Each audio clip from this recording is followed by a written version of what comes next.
So IQE is a really exciting and fascinating business. And aside from all of the complicated science and technology that we do, our materials are found in many of the devices that we use day to day. So if you think about smartphones, telecoms infrastructure, medical devices, and even cars, lots of people are using IQE's materials every single day. So compound semiconductors are very different to traditional silicon wafers in their superior performance qualities. So when you think about things like being able to operate at very high power voltages in uses such as the electrification of vehicles, working at very high frequencies, very power efficiently, so things like 5G high-speed networks, but also the ability to sense and detect light. So thinking about connected devices and IoT, these materials are becoming increasingly important. Yeah, so IQE has been investing and reorganizing for volume production, recognizing this inflection point in compound semiconductor materials. So closing our New Jersey site in the US, which was very space constrained, and investing in our Massachusetts site for materials for base stations and small cells for 5G, in our Taiwan site for wireless products, and also building what we're calling a Mega Foundry in Newport for photonics products. So the Mega Foundry in Newport is really quite unique globally. It's a big facility, 350,000 square feet over 3 floors. And this facility is capable of taking 100 tools. At the moment we've got 10, but all of the infrastructure is built and in place. So now additional tools that we put in are very modular.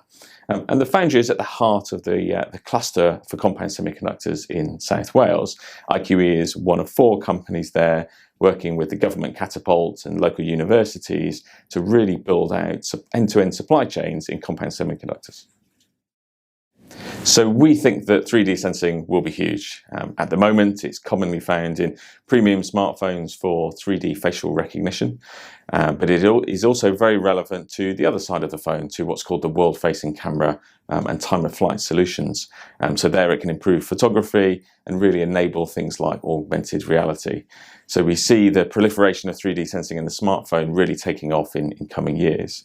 But it's not just about the phone. If you think about other potential applications like security cameras, perhaps at border points, and also in the car, you get gesture recognition in cars already today, perhaps sensing whether the driver has fallen asleep or to operate the infotainment system, but also increasingly being used in the development for things like LiDAR and advanced driver systems.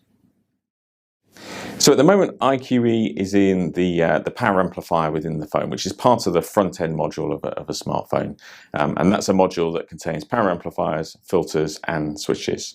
As we move to 5G, the frequency goes up, which means that the current technologies would be very draining on battery life. So there'll be a much bigger market share, we think, for compound semiconductors in 5G, and hence we see our share of that particular wallet increasing from not just the power amplifier, but also into the filters and the switches, where our research and development is showing that we have very good results operating at the kind of frequencies and power efficiencies that will be required.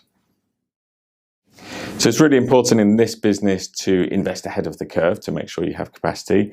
We've done a lot of our infrastructure investment now, so really there's now a direct relationship, a linear relationship between our capital spend on reactors and the revenue opportunity that we see. So the investments that we've made really do gear us up well for volume production.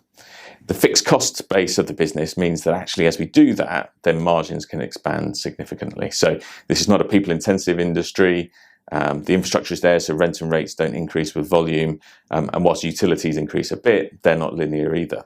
So as the volume comes, then significant economies of scale are possible, which will lead to the margin expansion of the business. So IQE is pretty unique in terms of its breadth and depth of material solutions, supply chain relationships around the world, and our global manufacturing footprint. But as the market grows, clearly it will be attractive to new entrants who will compete with us at spot places within that breadth of capability that we have. But IQE, importantly, is not a startup business. It's got 30 years of really great experience in these materials, which are incredibly complex. This is not a plug-and-play solution. You can't just buy a reactor and expect to be producing materials overnight.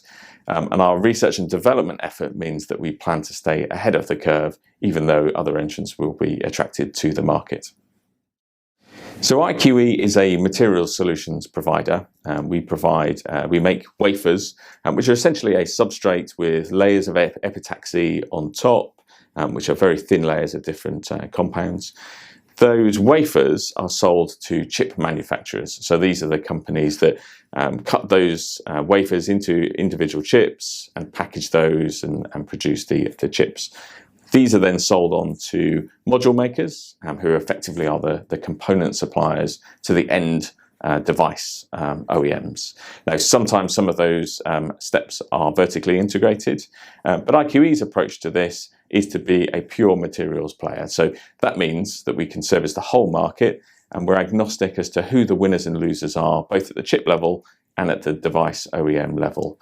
So that's a real competitive differentiator for us. So IQE is really about the medium to long-term growth driven by macro trends such as 5G, connected devices and LiDAR. The company is really uniquely positioned to play in this market. We have an established market position with strong share, a real breadth of intellectual property portfolio, supply chain relationships and a global manufacturing presence, which really means that we can adapt to whatever the prevailing economic conditions are and see a huge growth in the future as the market for compound semiconductors expands. So because of IQE's really deep knowledge in these materials, we're increasingly finding that we're engaging at all levels within the supply chain, right up to the end OEM. And this is so that we can jointly develop materials and bring them to market. That's exactly what happened actually with our 3D sensing lasers that we're currently producing for facial recognition, for example, engaging with the OEM several years before actually revenues start to flow. So it really provides great stickiness for us in working with those customers and enables us to jointly create value together to bring products to market.